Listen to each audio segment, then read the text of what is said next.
Here's my girl Athena. It is about 2:30 in the morning.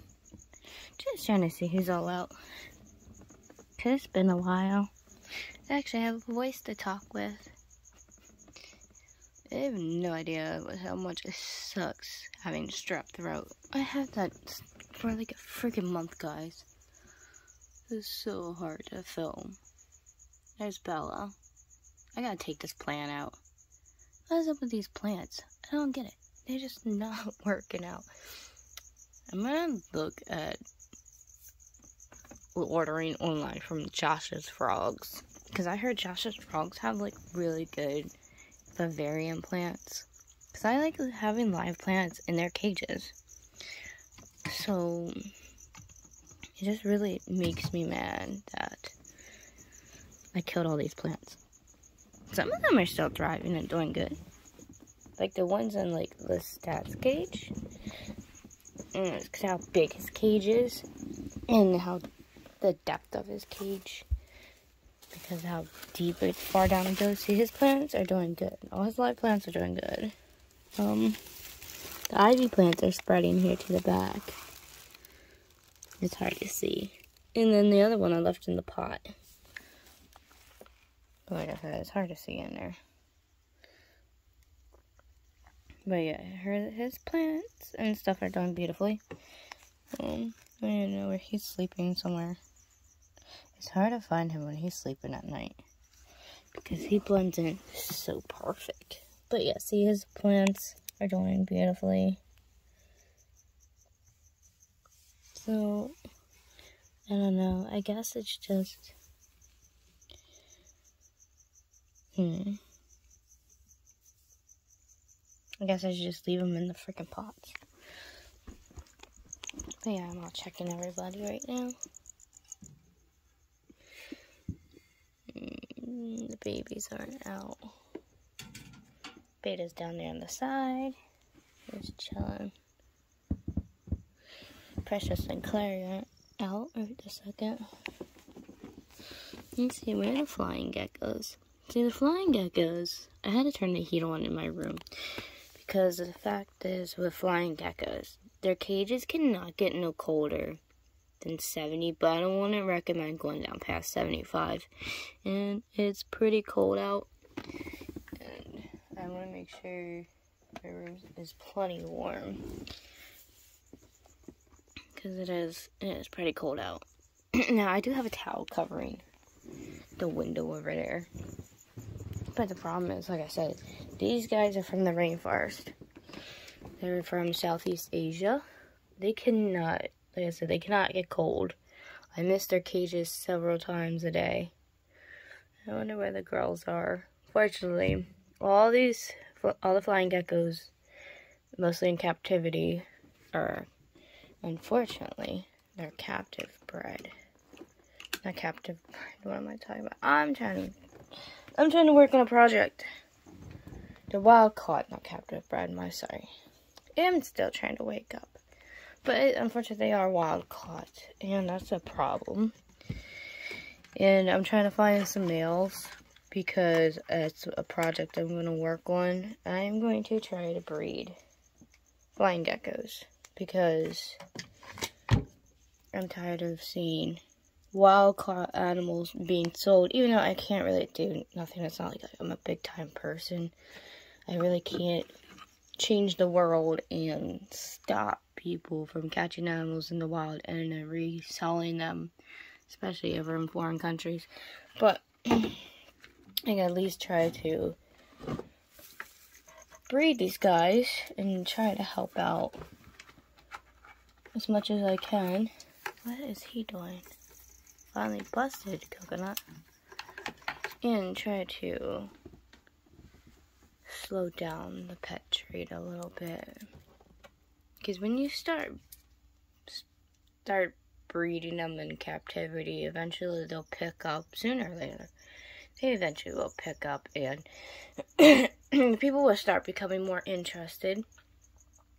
And like for the longest time, ball pythons was not a big thing. They were not no big deal. People really care for ball pythons. And now look, people have so many different morphs and genetic crossbreds of them. Ooh. Damn it, I can't really get them on camera. There we go. Kind of. Lotus is out. Damn it, I can't really see into the cage. Damn it. I wish I could see really clear into this container without scaring them, because Lotus is out. That pisses me off. I really gotta clean the water off these cages. Some of these tarantulas are out, and I can't really see into the cages because, first of all, these screens piss me off. Can't see into the screens, first of all. Just try not to scare our girl here. There we go. I know. You're okay. There's Chestnut. There's a Blondie. Ever since I put her into this nice 5-gallon cage, she has been out a lot more, which I am totally thankful for that. I missed seeing her. She would hide in her other hide. When I had her in her other cage, she would hide for months, and I wouldn't see her at all. But as I was saying, there's one of my Mexican fire legs. That's Riven.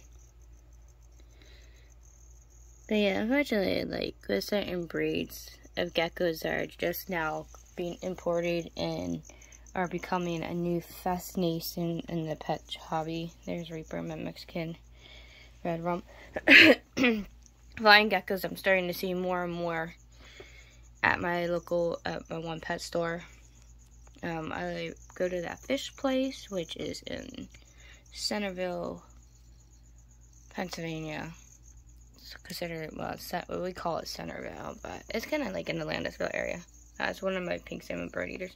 But the flying geckos, they are from the Southeast Asia. They do live in the rainforest. Now, they do need their humidity up higher than other geckos. Even though some geckos are, a lot of them are from the rainforest, some are subtropical. The ones, obviously, they need, their humidity needs to be between 60 and 80%. They do need a humidity spike at night, so right as soon as I get ready to turn off the lamps, I mist down their cages, which sends a humidity spike into their cages.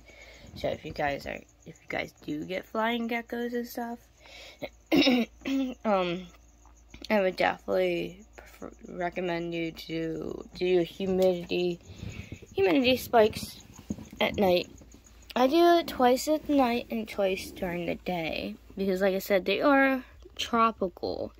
Now, their heat has to be about 95 degrees in the hot spot.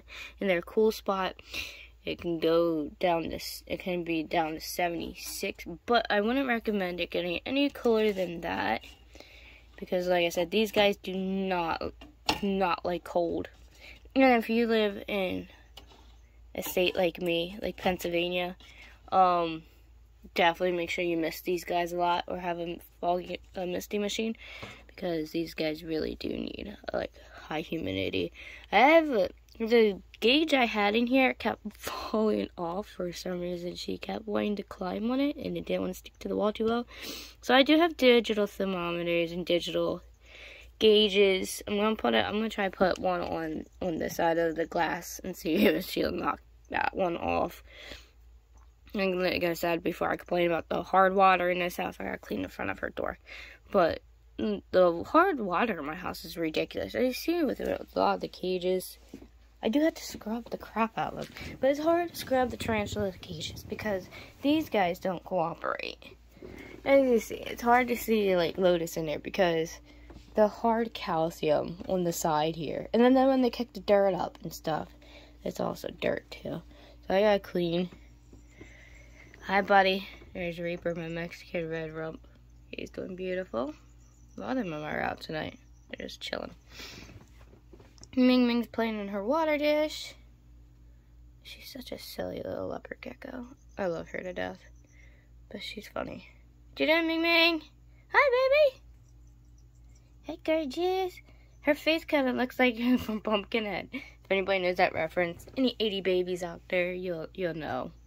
But Yeah, unfortunately, some of these geckos and tarantulas, snakes, that are being pulled out of the wild, and nothing a lot of us can do about it except for try to breed them in captivity and try to make sure they're not as imported as much, because the less you buy from pet stores that have imported animals, if they see you're not interested in an animal, what I noticed at my pet store, when they see that you're not really interested in buying certain animals, they don't sell them. Because if it doesn't sell, they don't want to stay on their shelves for years. That's not the whole point of them getting the animals. The whole point of them getting animals, they want to sell what's going to sell. And I know lately they've been getting flying geckos, because normally they didn't have them before. Because the first flying gecko I got, she was sitting there. Like some of these guys I rescued. Oh, here's a little one. That's my that's my earth tiger, red rump. But the first one I got, she was sitting there on the shelf for 9 months. Now I haven't been to the pet store in a while, because a lot of times, especially during the summer and fall, I just order my feeders online. But during the winter, it's hard, obviously, to do that. But then I actually, like, normally I don't go in. I haven't been going into the reptile room, because they're on the outside, because you have, okay, for example, here's the doorway. There's a, if anybody knows that fish place, you know what I'm talking about. When you come in the door, there's the small pet area, and then you walk through the small pet area into the reptile room. But on the outside, they have a big rack along the wall on the outside, and that they have boxes of crickets you can just grab and go. And that's what I've been doing. But this time, they didn't have any, and I had to go into the reptile room because I needed them to box up a bunch of crickets for me. And then I saw the one flying gecko, and she was in the adoption area, because they do have a rack, like kind of like what Snake Discovery does. They have like Adoption Island, an adoption area, and they said that they're trying their best. They didn't have her housed right, first of all, and they just had her in some small cage sitting on the side. So I said she's a rescue, because I basically did rescue her. My flying geckos are rescues. So cute. And I keep showing all these other animals while I'm talking about flying geckos, when it's kind of hard, because my girls aren't out right this second. I don't know where they're hiding at. They're being a little shy, I guess, tonight. I want to at least show some kind of animal as I'm talking about animals. But, yeah, they didn't have them housed right, first of all. They had them in, like, a cage this size. Which is okay, I guess, because you're just waiting to sell it. But for a permanent home, that's kind of not cool. Hold on. I flipped Lotus's cage around, but they ran into their hole. Look at that. Dug down. I'm gonna have to reset up this cage. Of course, they've been in this for a while. They're getting pretty big. But as I was saying, it was in a cage like this, which is a 12 by 12 by 12. Which is whatever. I understand they need a bunch of room for all the animals that they have on the shelves and stuff, but really, if it's gonna sit there on the shelf for long term, you might as well switch it to something bigger, because you can't have the animal living in something like that. Like, that's just not freaking cool. So that's why my girly girl is in this nice big cage. This is where she would pop out. The other one's getting a nice tall tank like this too. Right now, I have her in a 20-gallon cage, which is fine and all, but she's not staying in it like that at all. But that's only because it's just a temporary cage. I wonder where she is. This girl, Evie, is like always hiding. She mostly comes out through this area. I wonder if I can Yeah, look, there's a loose cricket in my room. There's always billions of crickets in here. It's right in there. Let's see if I can spot her anywhere. Maybe she hides behind this log right there. She might be in the cork bark though. But yeah, just miss down their cages pretty good. I miss down her cage a lot.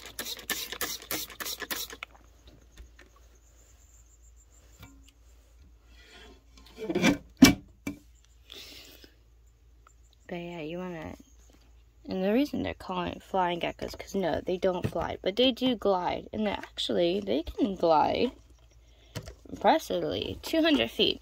They basically kind of like what some of the other, like, aka flying animals do. They glide, and they have these cute little webbed membranes between their toes, and they actually have extra membranes along. When I get her to come out, I'll show you guys how she looks.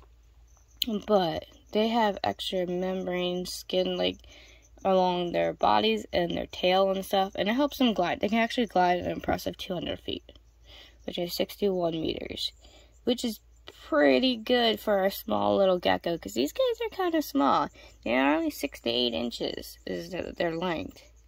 The problem is with flying geckos, though, their lifespan is a lot shorter than other geckos. Unfortunately, our lifespan, from what I've seen, is 5 to 7 years. And unfortunately, at the pet stores, you don't know their ages. You don't know how old they are, because it's a freaking pet store. They don't tell you anything, and you're lucky if they get it right of their ages. So, which is definitely an issue. I love how I have her cage set up. This is Trisha's cage. Yeah, the flying gecko's cage. I just got in. She is a rescue. She was sitting in the adopted area. My friend called me and said that they got another flying gecko in. And this is the first time the pet store has dealt with flying geckos. They didn't know what to do. And they know I rescue geckos. So my friend called me up and she asked me if I could come in and if I wanted her, because she didn't want to see happen to her what happened to Evie, where she sat on this shelf for freaking about 9 months. So I said yeah, and I came in and I got Trish too. Unfortunately, I was trying to look for a male. Still looking for a male, because I am trying to breed them. I'm watering some of the geckos down. I like to water them throughout the night.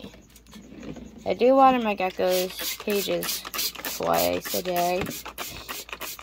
And people are wondering, like, you have all these geckos and stuff, why do you do it with a water bottle instead of having misters and the cages and stuff? Which I could do easily, but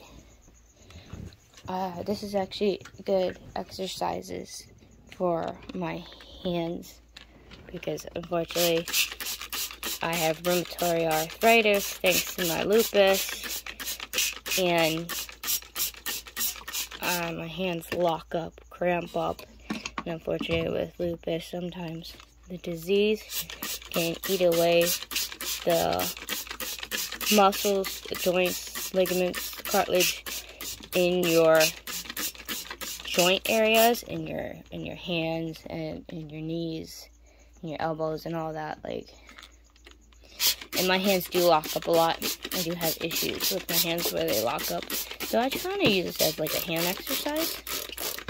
If anybody has lupus and has rheumatoid arthritis or any autoimmune disorder where it affects your hands and stuff, this is actually a good exercise if you own reptiles. Let's see, where's our little Maddie at? Maddie's down there. Little house gecko. She's doing beautifully. Absolutely beautifully. She's a rescue too. All my animals are rescued. A lot of my animals are rescues. Some of these guys I've had for years, and I mean years. The only reason when I first started my channel, I was trying to actually do a beauty channel. But then I realized with my lupus, it wasn't going to work out very well because I get really bad When you have flea lupus, if anyone knows, you get your face gets this like butterfly rash a lot, and it's like, well, I can't have a makeup channel and people see my face red like that all the time. That's just not gonna work. And then they're gonna think the makeup doesn't work right when they don't understand is the problem is not the makeup, it's my face. So I was like, you know what? Now, I worked with reptiles all my life since I was 5 years old. So the past 30 years, I've worked with reptiles and tarantulas. Like I said before, oh, there's Clary. Popping her head out. My first tarantula was I was 5 years old. Oh no, out of water. I was 5 years old. I was Mexican red knee. It was my first tarantula ever. I gotta get more water. Be right back. Alright, I got more water. This brings the crickets out anyways. When I water down their cages because they like to hide between the clip barks and stuff. It really pisses Clary off. Like, she hates that. Hi, beautiful. She's so freaking cute. I love my geckos. Geckos obviously is one of my favorite species of lizard, as you can tell. They're just absolutely gorgeous. There's just something about geckos. Now, I do love other types of lizards because I do have a long tail. I do have a long tail lizard. I do have a green anole. Yeah, Zeus and Lily over here. They're such an odd couple, let me tell you. Those two have been housed together for 5 years now. Now, when I first started my channel, I didn't have my reptiles here. I was only supposed to stay here temporary. And at my mom's house.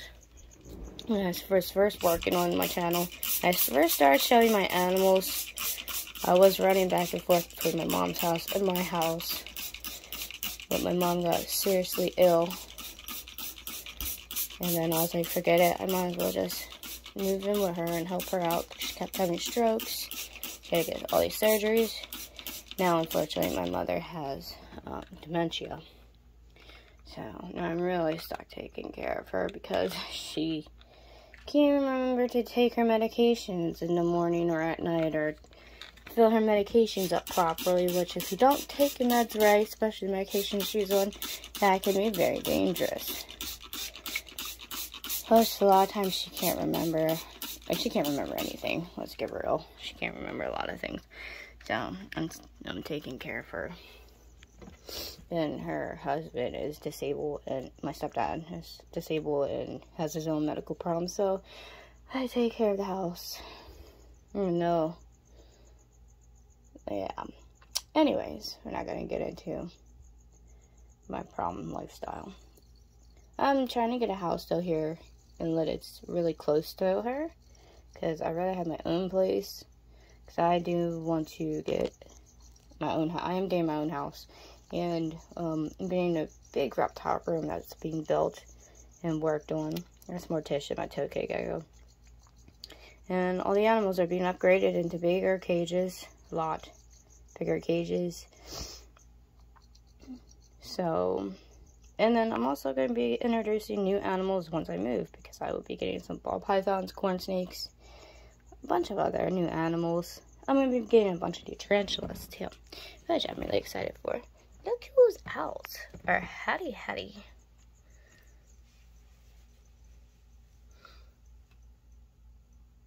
I wonder if the other one is out. The purple tree spider. Now these guys. The purple tree spider, Violet, and Viola. The hattie you just saw. Oh, there she but. Yeah, don't go. There they go. There's the purple tree spider. They like their humidity a little higher too. So I spray these guys. I miss these guys 3 times a week. Because actually I'm about to miss them. Come think about it, I might as well have a spray bottle over here. These guys, these are spiders that need, look at that tunnel system. They actually need higher moisture level than most tarantulas because of where they come from. And with them being tree dwellers, they do like a little bit more moisture than other tarantulas. Just trying to see if anybody else is out over here. Of course not. My pumpkin patches never want to come out. He's made a tunnel system now. That's Jinx's cage. Jinx is actually doing beautifully. There's my beautiful Antilles. They're doing beautiful. I gotta spray them down too. This is Chloe. My jumping spider. Wherever they went. Oh, they're right up there. They're in their little... It's hard to see the position. They're up in their web though. They're right in here. They're in there though. So that's good. Solana never likes to come out, I swear. But they sure is making a mess of their water dish again. Always. Here, let me fill these guys' water up. Just a bunch of little spritzes, nothing major. They don't need it like soak, but as you see, you make it sure it gets a little moist. Oh, don't run. Vagina. There you are. There's Violet. Now, purple tree spiders are a very slim type of spider. You see a lot of tarantulas are like fat and plump. But some species, like this one, the purple tree spider, they have a slim body. So, which is really cute. Some tarantula species do have slim bodies, especially the tree dwellers. Any type of tree dweller you see has a really slim type body.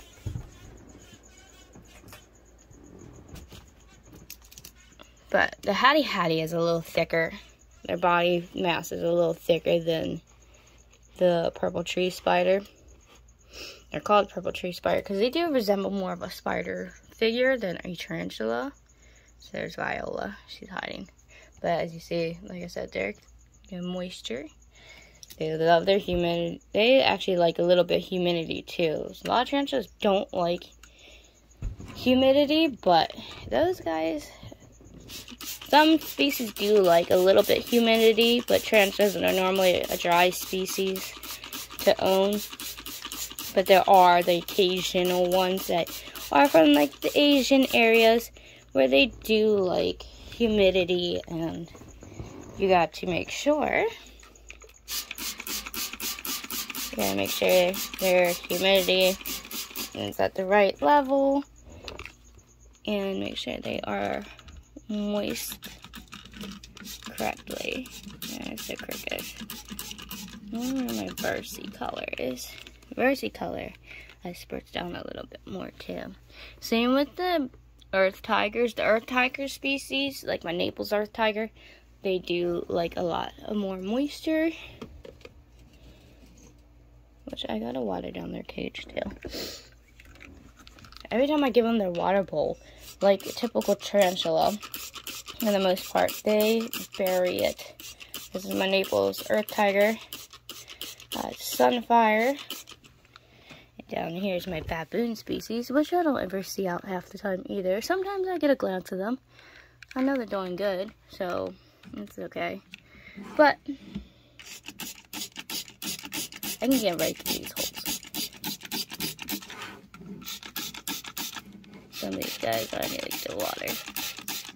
Baboon species Spitfire. I call it Spitfire because it is a little Spitfire. It's a little devil.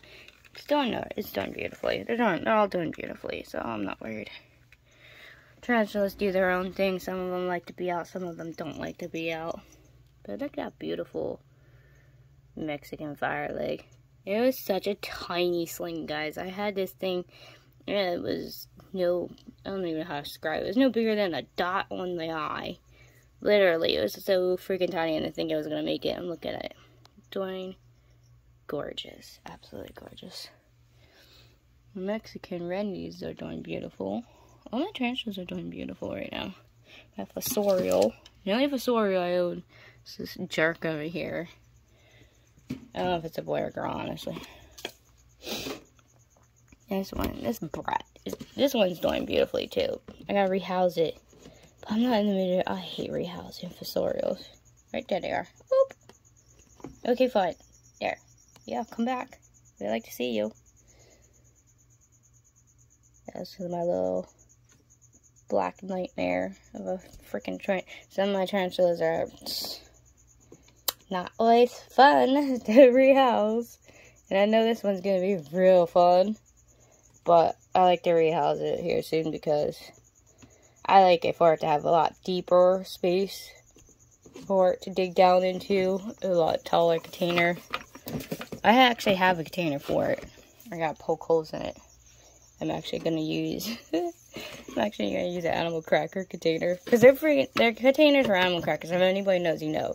Those containers are freaking huge. And I mean, they're huge. So, I decided I'm going to poke a hole in the animal container cracker cookie thing. So, but yeah, that's some of the species out tonight so far. And if the girls pop out later, I will show you the girls. Hopefully they will. I'm hoping they will. I don't know. We will see. But yeah, that's some information on flying geckos. If you guys want to get a flying gecko or own flying geckos, they definitely need a lot of branches. I'm actually adding more plants and branches to this cage to set up. Like, I'm going to put some actual ledges up on the top here because they do like to glide around. That way she has space to jump, because that's another thing you want to do. You want to give them enrichment. And since these guys like to glide and jump everywhere, so this cage is getting fixed up more. Because they don't spend too much time on the ground. They do sometimes, I read a little bit, when they're hunting, especially in captivity. Of course, they're going to chase their crickets. And the crickets are running on the ground. They're going to go after them. But they spend most of the times in the foliage and stuff. And when she sleeps either up in the cork bark or behind this long branch. So if you get flying geckos, make sure you have plenty of like cork bark and branches and that kind of stuff. But if when the girls come out, I'll do another video. I'll do a bunch of videos on the flying geckos because I haven't seen any really online for them, so that way everyone can get to know these type of geckos better. But it is almost 3 o'clock in the morning, so I will catch up with you guys a little bit later.